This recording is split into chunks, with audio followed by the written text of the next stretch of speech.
כאשר היו ליהודים צרות בפירנצה או ברומא, הם ברחו לפיטיליאנו, עיר הבנויה כמבצר על ראש הר, ויש בה מבנים בסגנון האטרוסקים והרומים. הרחובות צרים והבתים דבוקים זה לזה. זה רחוב המוביל אל הרובע היהודי. גם עכשיו אפשר לאכול כאן בצק בצורת מקל, ממולא בדבש ואגוזים, ספרטו שמו, במקום שהיה בעבר המאפייה של הגטו. בית הכנסת של פיטיליאנו נבנה ב-1500, והוא ניצב עד 1960.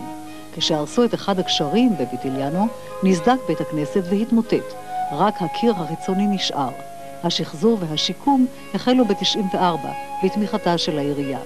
קהילת פיטיליאנו נקראת ירושלים הקטנה.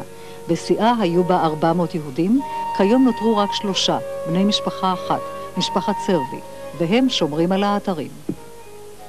Era una comunità molto importante Pitigliano, era chiamata la piccola Gerusalemme.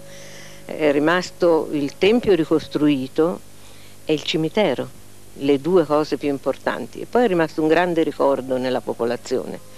Sono rimaste addirittura parole nel vernacolo, nel linguaggio pitiglianese, che per esempio kasher, per esempio dicono gadollo, un pollo gadollo.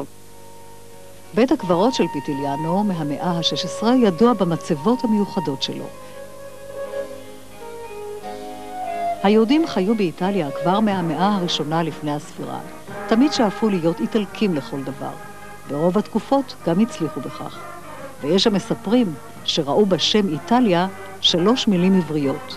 אי, טל ויה.